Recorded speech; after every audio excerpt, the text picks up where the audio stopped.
Lugarzinho. Seu passeio com sabor, aconchego e boas histórias para contar. Tema de hoje: o bar Empanadas.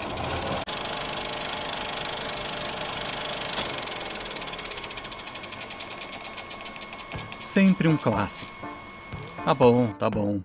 O Empanadas não é mais um lugarzinho propriamente dito, mas ele é um dos grandes exemplos de um lugarzinho que virou um lugarzão, mas manteve todas as suas características de lugarzinho. O Empanadas nasceu Martim Fierro em 1980, da improvável sociedade entre um argentino, o Hugo, e um chileno, o Reinaldo. Coisas da Vila Madalena. O bar era um pequeno salão, com um balcão e algumas mesinhas de lata. Esse salão, que é hoje apenas uma parte do bar, continua lá, e exceto pelas mesas que agora são de madeira, ele é exatamente como era, com seus pôsteres de filmes, o ônibus pintado à mão pelo Chocante e as fotos de novos e antigos frequentadores na parede, incluindo a nossa, com o Chico ainda pequeno. Cult desde sempre, o bar logo atraiu os estudantes da USP, os jornalistas, os alternativos em geral e principalmente a turma do cinema, chegando a ter parcerias com a Tatu Filmes e a Filme Brasil, numa época em que na Madalena só haviam ele, o Sujinho e muita tranquilidade. É dessa época que vem a maioria dos pôsteres e até um Kikito, ganho pelo Mário Mazetti no Festival de Gramado e que acabou indo morar na estante do bar, segundo Mazetti, para ficar exposto em lugar público.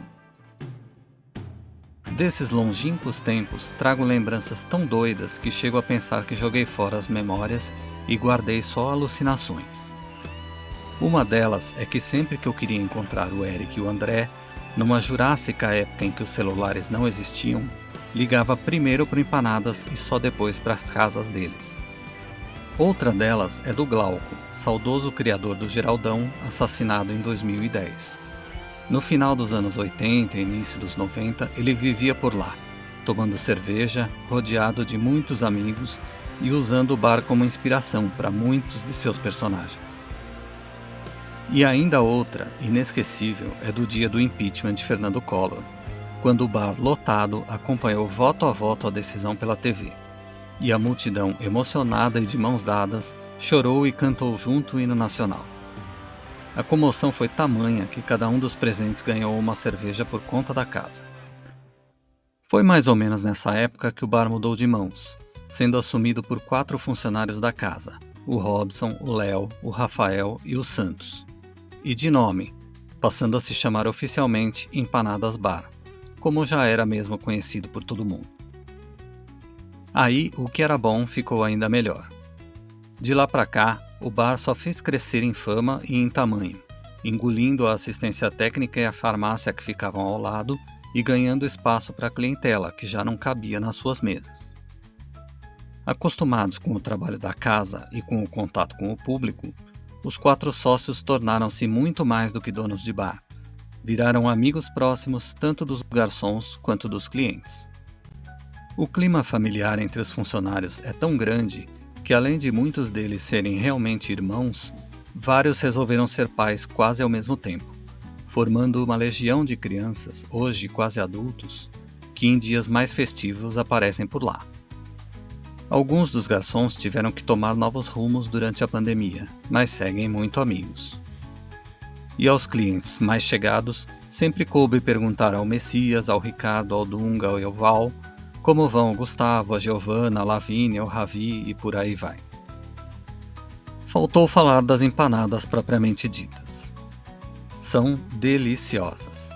Tem de carne, frango, queijo, palmito, espinafre, calabresa, carne seca, Romeu e Julieta, roquefort, etc. São feitas do mesmo jeito há décadas, de um modo que a massa fica fininha e macia sem estourar. Nós já tentamos fazer em casa e não deu certo. Já tentei descolar a receita, também sem sucesso. Com o tempo, desisti, já que comer lá no bar é muito melhor. Assim, dá para provar as bolachas de provolone e falar sobre os Santos com o Ricardo. Dá para curtir o estilo meio neo-hippie dos frequentadores e saber os detalhes das composições e da última ida do Robson a Pernambuco. Dá para experimentar as caipirinhas, assistir ao jogo e entrar no papo cabeça da mesa ao lado. O Empanadas é assim, uma grande confraria. É a vila como ela era. Eu sou Pedro Schiavon e esse é o podcast do Lugarzinho, seu site de pequenas descobertas turísticas, gastronômicas e culturais. Siga nossas páginas no Facebook e no Instagram. Ouça os podcasts no YouTube e nas principais plataformas de streaming. E veja todas as nossas matérias no site lugarzinho.com. Obrigado por nos acompanhar e até a próxima!